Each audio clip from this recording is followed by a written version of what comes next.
Wow. Well, one of them last year in Germany, had the baby. And the other one married when I talked to her. 2 hours later, I haven't had a chance to really see it. All right. Well, welcome, everyone, and thank you for coming out today to celebrate the lives of UNG students who've died since April of 2019. Because of the pandemic, we weren't able to hold this event last year. But UNG Remembers Day, the purpose of it is to recognize and celebrate the lives of students who died while enrolled at UNG. And today we're going to be celebrating the lives of 4 of our UNG students. 3 from the Gainesville campus, Tanner Lanier, Carrie Johnson, and Jasmine Skylar Luke, and then also Kevin Page from the Cumming campus. In addition to these lives lost, UNG is also recognizing the loss of Rodrigo Casas from our Blue Ridge campus, Emily Bruce and David Zhu from the Dahlonega campus, and Caitlin Dixon from the Oconee campus. A celebration of life is being held on each of these campuses today as well. You can see each of these students on the boards behind you. One of the most common statements we've kind of heard in the last year is what a tough year it's been. And it certainly has brought a lot of uncertainty and loss to each of us. But today we recognize a profound loss and grief that has been experienced in the last year. And college campuses are generally known for their liveliness and energy, so it makes losses of such young, vibrant students feel like a contradiction of our expectations, and it's difficult for us to understand and to reconcile. The death of a loved one, especially one so young, is devastating and confusing because these individual lives made a beautiful difference in our world, and they made an everlasting impact on the lives of their family and their friends. And this service is intended to be a celebration of their lives. I want to recognize some of the people in the audience today because those family and friends, we welcome you and you are our guests today. First, the family of Tanner Lanier. I'm not sure, are the Laniers here? Right. So Tanner's father, Douglas, and his mother, Tracy. And the family of Carrie Johnson. I'm not sure if Carrie's father here, but Carrie's father is Kenneth Johnson. Her mother is Julie Payne. And then we also have another family member, Jenny Segrist, that's here today. I want to recognize the family of Kevin Page. Kevin's father, Eric, and his mother, Lynn, are right here in front of me. Kevin's grandmother, Edna, is with us today, and they also have extended family and family friends, Nick and Nicole Grinnell, Deborah Dowdeth, Michael and Alicia Burke, Allison Bruns, maybe even some others. And then I want to recognize the family of Jasmine Skylar Luke. Her mother, Misty Jones, and stepfather, JJ, and little sister, Layla. Her father, Brian Luke, and stepmother, Shanna, siblings, Brianna and Charlie. Her grandparents, Leon and Diane Jenkins, and David and Joanne Luke, who are also grandparents. Also, just as a note, Jasmine Skylar, she went by Skylar. Her boyfriend, Jessup Black, is also a UNG student currently, and his family is with us today. So there's many other family and friends who are in attendance, and we do appreciate all of you taking the opportunity and time to be with us today. So this time, I want to invite Glenn Harris Jr., he's our coordinator of student case management, to come and offer a prayer of comfort for the families and for our community.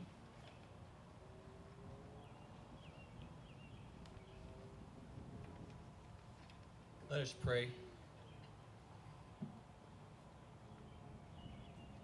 God of mercy and grace, our hearts are stricken with grief today as we mourn your creations, your sons and daughters who have departed this earthly life, leaving behind those of us who love and care for them so deeply.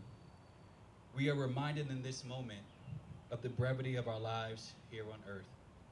Like a wind or a passing shadow, here but only for a moment. Yet in the midst of our pain and sorrow, we give you praise because you draw near to the brokenhearted and save those who are crushed in spirit. We thank you for blessing our lives with their presence May we remember the positive impacts they made on our lives and recall the warm and fond memories that made us laugh and smile. May your Holy Spirit bring comfort to the family and friends who are grieving. We ask that you console them and remind them that weeping may endure for a night, but joy comes in the morning. May their days of laughter outweigh their days of sorrow. Please restore their joy, peace, and confidence in you. May they find grace to help them when they need it most. Please cover the UNG community with your divine protection. Bless our students, faculty, staff, and their families. Shine your lovely face upon us. Lift the burdens that have weighed us down. Deliver us from evil and heal our land. May the truth of your word set us free and bind us together in love. Thank you, God, for bringing comfort, peace, and joy back to each of us in this moment. May we live our lives surrendered to you. We pray all this in Jesus' name.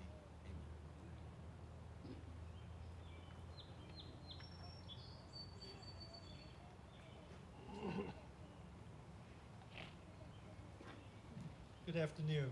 I'm Jim Keneally, the Vice President for Student Affairs and Enrollment Management. To give you a little history of our markers, the Student Memorial Marker on the Gainesville campus was added in 2018, but captures the name of all UNG Gainesville students who have died while enrolled since our new institution was created in January of 2013. As of the end of 2018-2019 academic year, there were 21 names written on the Student Memorial Marker. This year we have added the names of Tanner Lanier, Kerry Johnson, and Jasmine Schuyler Luke to this marker. And we add the name of Kevin Page to a marker that remains on the Cumming campus of UNG. These markers were paid for by the Student Government Association, whose desire to continue to recognize the life and legacy of these students who were lost too soon. I want to bring to your attention the marker to my right, which was recently added in November 2018. This marker was placed in remembrance of 5 Gainesville Junior College students who died when a train collided with their car at the Monday Mill Road Railroad crossing on January 25th, 1968, 53 years ago. The marker states that the loss of these lives left gaping holes in the lives of their families and friends. The loss of those we are here to celebrate today have also left gaping holes. Now it's my pleasure to introduce the 2020-21 SGA Vice President for the Gainesville campus, Trey Bennett, to the podium to share a few words.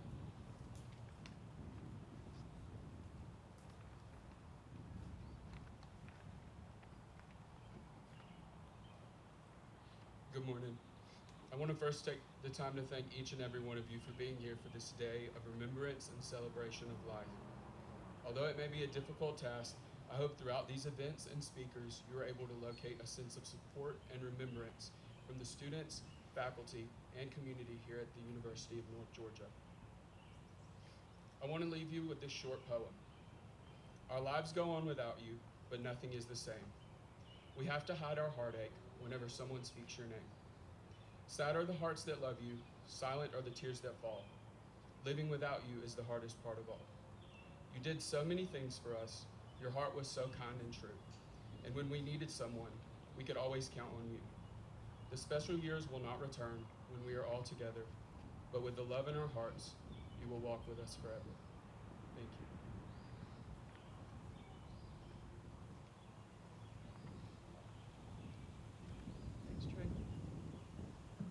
So remembering Tanner Lanier. Tanner was born on June 9th, 1997. He was 22 years old. He transferred from Georgia Southern University to UNG in the fall of 2016. Tanner loved the Dallas Cowboys and the Texas Longhorns. Tanner was from Cumming, Georgia, and he was an Associates of Arts in Business degree major. Tanner died on November 19, 2019. Tanner's family wants to express their gratitude towards professors who helped Tanner in his time at UNG. Remembering Carrie Johnson. Carrie Rebecca Johnson was born January 12, 1998. She too was 22 years old. Carrie was both from Gainesville and Flowery Branch, Georgia. Carrie was known for being artistic and creative. She was pursuing an associate's in arts and history, and she was last enrolled last spring 2020 before she died July 22nd, 2020. Remembering Kevin Page. Kevin Charles Page was born September 3rd, 2001. Kevin was 19 years old, and he's from Cumming, Georgia. Kevin was really outgoing, and he found a love for public speaking and business. Kevin attended our Cumming campus of UNG, and he intended to major in business. His name is going to be added to a perpetual plaque that remains in the student services area of the Cumming campus. At this time, I want to invite one of Kevin's faculty members, Ricardo Sosa Jimenez, to share a few thoughts.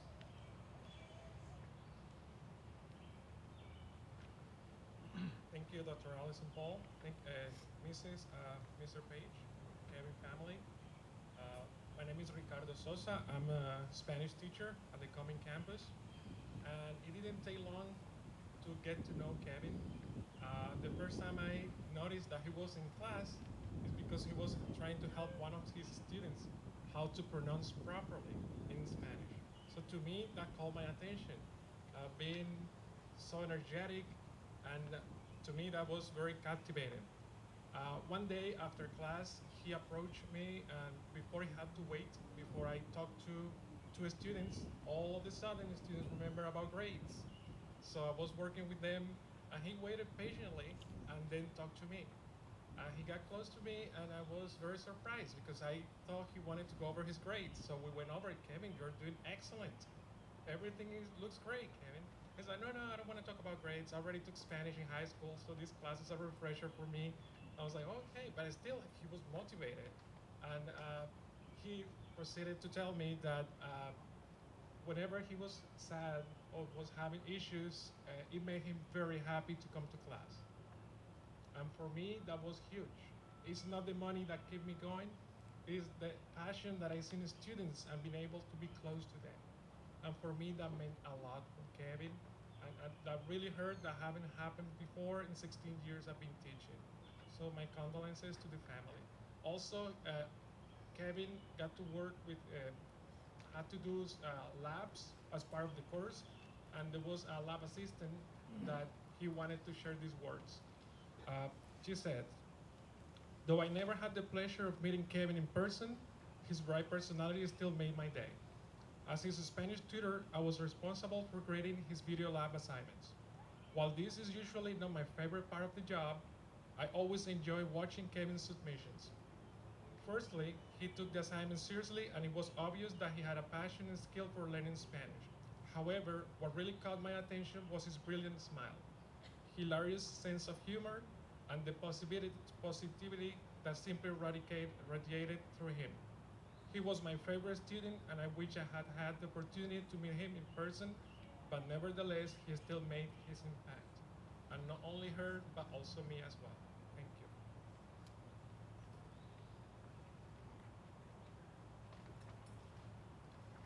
Thank you. So remembering Jasmine Schuyler Luke. Jasmine Schuyler Luke was born September 19, 2001. Schuyler's from Lumpkin County. Schuyler started at UNG just this past fall, 2020, and she was just really getting acclimated to the college environment. However, she was doing it quickly. She was involved with the Nighthawks Politics Club and was planning to major in medicine. At this time, I'm going to invite Schuyler's faculty member, Dr. Douglas Young, to share a few thoughts.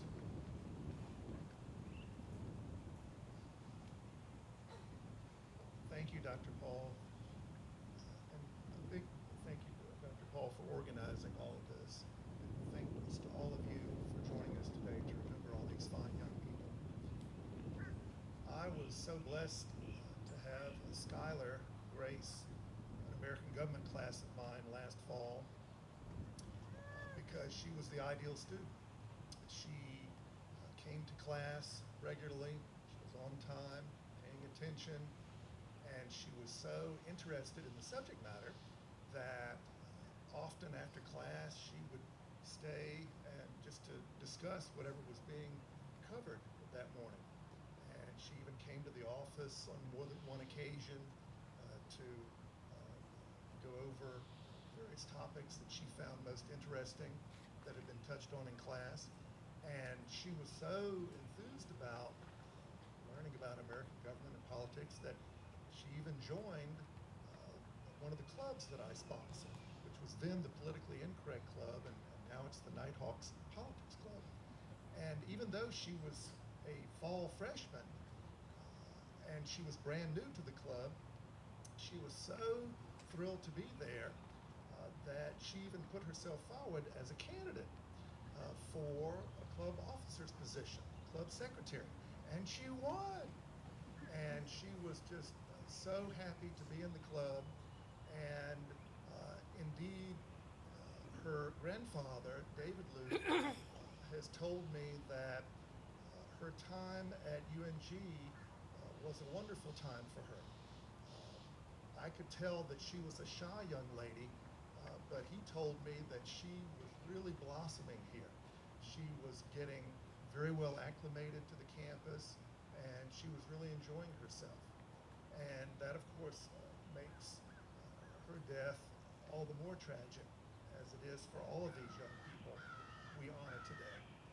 And I think that their tragic deaths really reinforce just how brief, how fragile, and therefore all the more precious this life is. Every one of us is a role model, for better or worse, in everything we do and everything we don't, in everything we say and everything we leave unsaid. Skylar was always so kind to everyone, so considerate and caring. And it is my hope and my prayer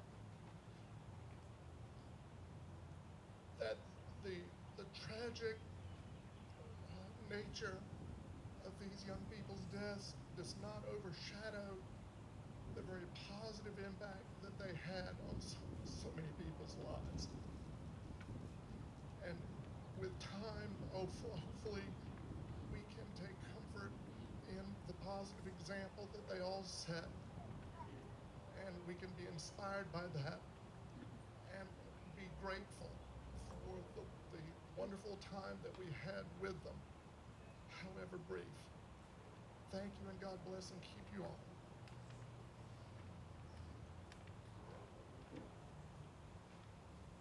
Thanks to each of you for sharing. Many of you also have memories of these individuals, and I want to encourage you to share those with each other and with the families today. It's tough and it's hard and painful, but it's healing and comforting as well. The university has suffered a loss, but this grief doesn't compare to that of the families. Families are a unit, and the loss of a family member as young as these we are recognizing forever leaves the unit incomplete. Coming to speak on behalf of the families who've lost a loved one is Mr. David Luke, the grandfather of Jasmine Skylar Luke.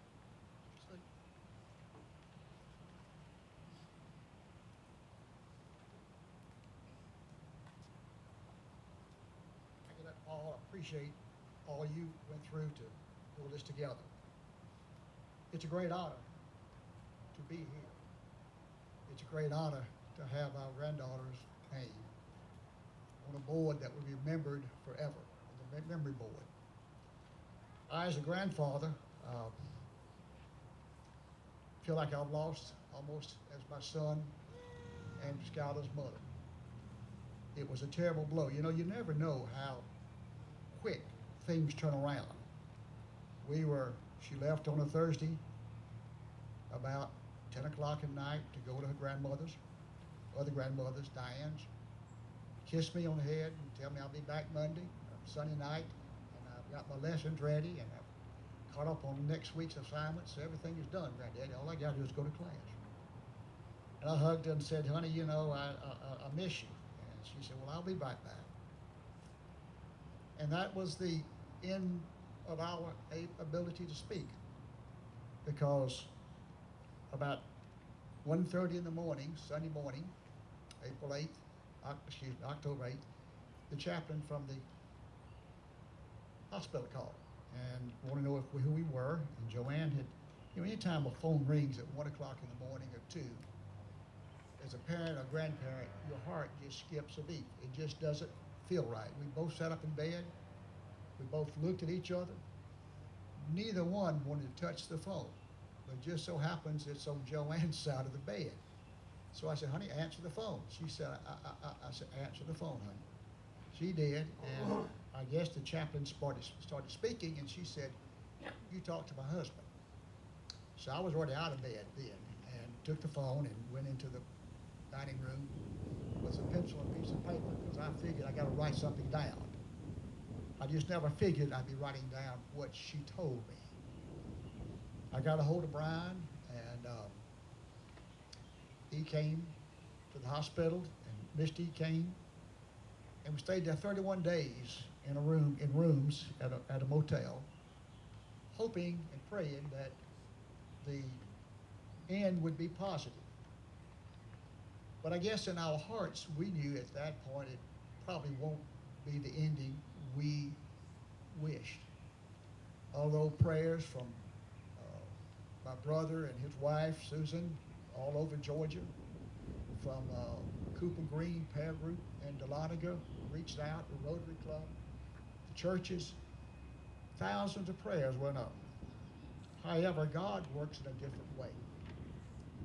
One of the things I did learn that so much after the funeral, we ask why. Why did this occur, and why to our granddaughter? Why not me? I'm older, I've had a great life, I've worked hard, I've done well for my family. It just seems like, Lord, you could take me instead and leave this little child to grow and to become someone special. But it doesn't work that way. One night in December, we were sitting around asking why, doing a lot of crying. And I got up and walked back into my little office there and sat down and just trying to say a prayer and figure out where do we go from here? How do we function? How do we carry on life? How does it affect us now? And I looked down and I saw something that I had put on that in my desk a while back. I don't know when, don't know where it came from. It was a few words that I read over and over again until I got enough courage to get up and go inside and said, going back in the living room and said, Joanne, let's rethink what we're doing. And it's called Just a Memory Away. I'm no longer by your side, but there's no need to weep. I left sweet recollections I'm hoping you will keep. Eternal joy and memories stay in our hearts forever. Strengthen our social bonds that parting cannot sever. It's now time to journey on. So let your faith be strong. For I am in a better place. I'm home where I belong. For times, and if times get lonely and bring sorrow and dismay, do not despair, for I am there, just a memory away. As I read it over and over, it's like someone spoke to me. And I went and sat down with Joanne, and I said, we're doing this thing wrong, baby. We got to not look at what we don't have. We got to look at what we do have. And if we focus on that, we can get through to tomorrow. And tomorrow, we'll get to the next day. We're going to take one day at a time. And we begin to start telling stories on what Skylar did, whether she was with us, or with a mother, with a father, with the grandparents, just over and over. And it seemed to heal a wound that I didn't think ever would be healed. And my words would be to look at life and look at the memories that each of these young people had. And they were so young. So much of life was ahead of them. And what they could have done, maybe could have turned so many things around that's upside down today. But we didn't get a chance to do that. So now I take her memories, I take her thoughts, I take those things that were so special that I took for granted. I thought it would always be there. I thought I'd go first, and then Joanne. And that was our worry. It wasn't about losing a granddaughter, or a father losing a child, or a mother losing a child, or a sister or brother losing one of their relatives. It was about, honey, let's prepare for us. And I think just a memory away brings me back to where it really began. Two short stories. When we would take trips, Skylar would go with us. She was young. Every time we got in the vehicle, the truck, or the car, we'd start out, and the first thing she would say is, Sitty, Miss Joanne, did you bring our assignments, our activities, I think she called it. And Joanne has a bag she carries with her for the activities. And all through the ride, 6 hours to get to the beach, they would do activities. And that went on from age 2 to probably just about middle school. When Skylar was about 4, I was downstairs with her reading a book to her and going over explaining these things. And I kept saying, my honey and baby and this, that, and the other. And she said, Granddaddy, you're always calling me baby, and you're always calling me Angel. I said, yes, I am. She said, I want you to call me Angel Baby. I said, okay. Angel Baby works. I said, I'm going to shorten it to AB. She said, that's great, Granddaddy. So Skylar became AB, or Angel Baby. And I said, well, honey, let's think of something that we could name me.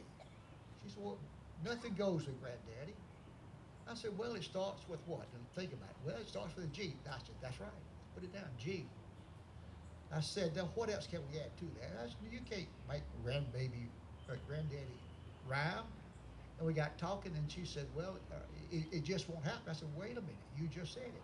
She said, what did I say? I said, you said is. She said, yeah, I did, but what's that got to do with it? I said, that's your idea. Granddaddy is, I-S. I said, now let's work on one more word. What could we add to this and we bring it back and make a statement? And she said, I don't have any clue. There's nothing you can do. I said, really? Now think about it. She said, Granddad, there's nothing you can do. She said, there's nothing great about it. I said, whoa, great. I think that's a good word. Why don't we put it down? She said, now what does this mean? I said, it's G-I-G. She said, what does it stand for? I said, Granddaddy is great. She sat there a minute. She says, I got a new idea. I said, well, what is that? She said, nah, I like this one better, Granddaddy. Granddaddy is goofy. I said, that doesn't have the same ring as great. She says, I know, but that's what I'm going to call you. Granddaddy is goofy. So we became A, B, and G-I-G. Now, I always say she's thinking about great, but I think she's saying it's goofy. And those are two memories out of the zillion that we have that gets us through a day when things are dark and things, I don't want to get up in the morning or go to bed at night. But we do, because that's what our granddaughter would want us to do. She loved her mom. She loved her grandparents, Diane and Leon. She loved going there. She loved to cook. And of course, we're in the microwave age. But Diane and Misty are in the cooking age. They know how to cook good food. And she'd bring those back and she'd cook dishes for us. And I'd say, wow, Joanne, watch what she's doing. She said, I ain't got to watch what she's doing. She's going to be with us. I said, okay, that's good enough. But in all honesty, we only promised today. There's no guarantee for tomorrow. And my wish to these parents, to my son and to Misty, and to the grandparents who are here and friends, is that don't just assume tomorrow is going to happen. If you got things to do today, do them. If someone you want to speak to them.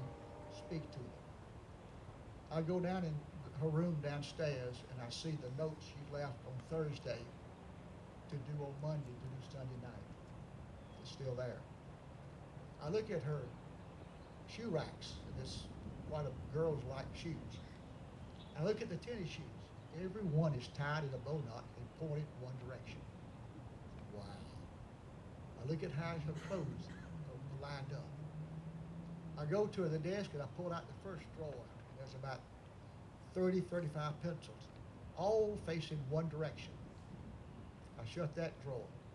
Open the second drawer. There's about 30, 35 pencils pointing this direction. I shut the door. I open the third drawer. It's the same way. And that was an organized child. She would say to me, "Granddaddy, you don't think I'm listening when you're talking." I said, "Well, you're not." She said, "I am. I heard a lot more than you said." I said, "Well, honey, you got to sit at the dining table to get things understood." She said, "No, I don't. That's old style. I sit on the couch and turn around and look at you."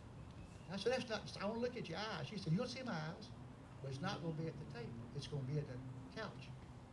And so we would have our conversations, not as my daddy and I did, sitting at the table. That's what I was taught. But as this new generation does it, their way. But you get on the couch, you turn around, put elbows down, and say, "All right, let's have it. Let's go." I'll say this for Dr. Young and this campus here. She was born to be a college person, college student. She came alive. She was always alive, but it bubbled out so obvious. She was so pleased and happy. The first day in class, she comes in and says, "You won't believe what we did today." Well, that doesn't happen in middle school, I can tell you. And that doesn't happen in high school very often. But the first day of college, she's telling me what's going on. And I've asked her I'm like her mom and dad, "What'd you do today? What'd you learn today?" Well, we would call her every night. We'd say, "All right, what'd you learn today?" "I didn't learn anything." But at college, she said, "I learned these things, Granddaddy." And she said, "I'm going to join a club." I said, "Oh, my goodness, no, that's, how it is. It runs your life." Because I'd already encouraged her to do that, but she never did in high school. It had to be her idea. And she joined Politically Incorrect. And I said, "What in the Sam Hill is that?" She says, "Cool." I said, "It doesn't sound cool to me." But she said, "You ought to meet my teacher." I said, "I want to meet this character." And so we went on, and about a week later, she comes in. You won't believe what I did today." I said, "Well, I don't know. You won the lottery?" "No." "Fly to the moon?" "No." I said, "What'd you do?" She said, I ran for an office." I said, "No way." I said, "I did. And I won." I said, "How did that happen?" She said, "Well, they asked who wanted to do it. I looked around, and I raised my hand." And she said, "I got voted in, Granddaddy." I said, "Well, baby, I'm proud of that." I guess the only things I could say to you as parents, grandparents, and friends, and cousins, and relatives is that what we have to do is just remember, it's just a memory away. I'm no longer by your side, but there's no need to worry. I left sweet reflections, and I'm hoping you will keep. Eternal love and memories stay in our heart, strengthen our special bond that passing cannot sever. Now it's time to journey on, so let your faith be strong. For I am in a better place. I'm home where I belong. And if times of loneliness bring sorrow and dismay, don't despair, for I am there, just a memory away. Thank you very much. I appreciate Cottage. Wonderful part. Thank you, Dr. Paul. She was very good to keep us informed on everything going, and I appreciate it. I appreciate what Dr. Young meant. Dr. Young meant to go the first day of school. It carried right on through. It was only here 4 weeks or 5, but it was like she was in heaven already. And I appreciate it. Thank you. Thank you, Mr. Luke. So students are the center of our mission as an institution of higher ed, but we are a UNG community. and integral to our mission of the faculty and staff who work, serve, and educate our students. Throughout the last 2 years, we have lost 3 of our faculty, staff, community from the Gainesville campus. Dr. Richard Oates, Vice President of the Gainesville campus, will come to recognize these lost community members.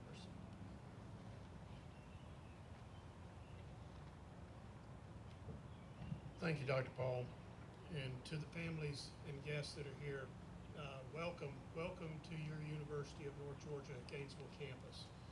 I think you heard a lot about the UNG family.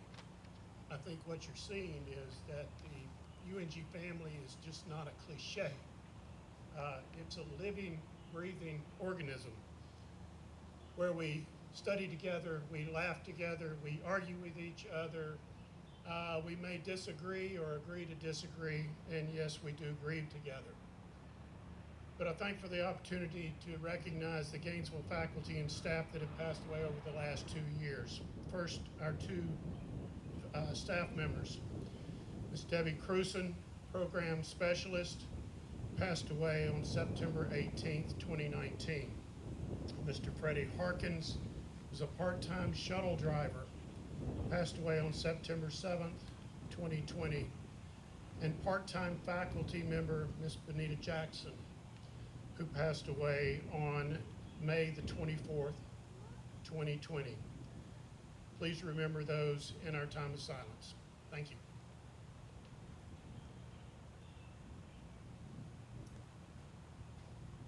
So we have spent the last year in a pandemic, and it's had, positive and negative impacts on us and our interactions.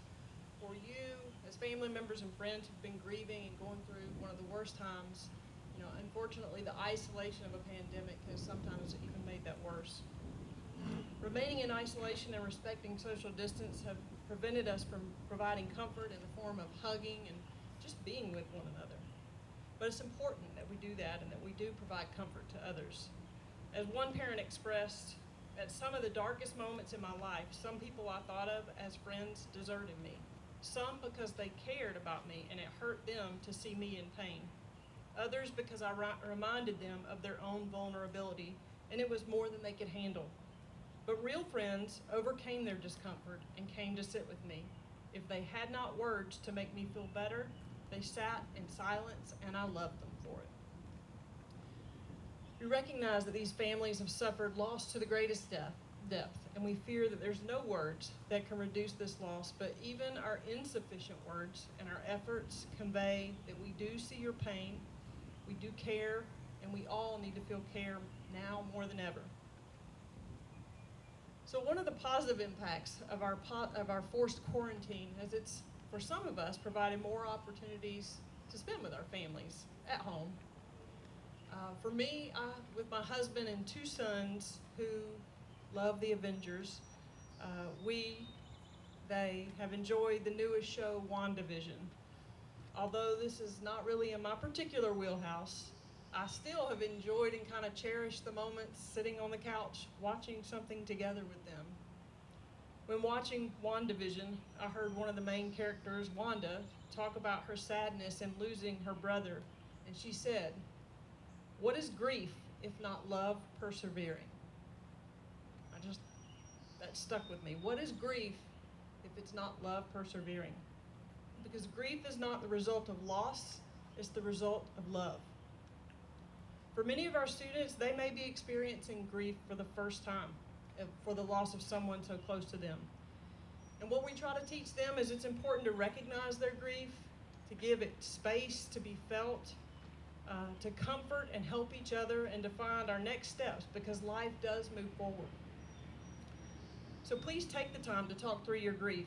And for our students, we do have a student counseling center on each of our campus that's staffed with licensed counselors, and they're experts in grief.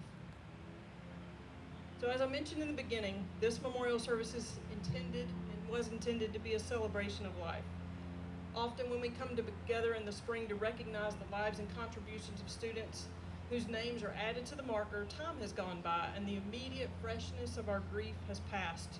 But yet many times students have conflicting feelings about attending a memorial service because our natural instincts are to protect ourselves, and the choice to even be present for a time as this can hurt. But again, we need to recognize the hurt, give it space, give our pain space, because we miss these individuals and how much joy they brought to our lives. The greatest gift we could gain from the loss of these lives is to remember their joy, their playfulness, their personalities, and to carry a bit of them forward in our own lives. So I invite you to join me in a moment of silence where you may consider offering a prayer for the families and friends of each of these students.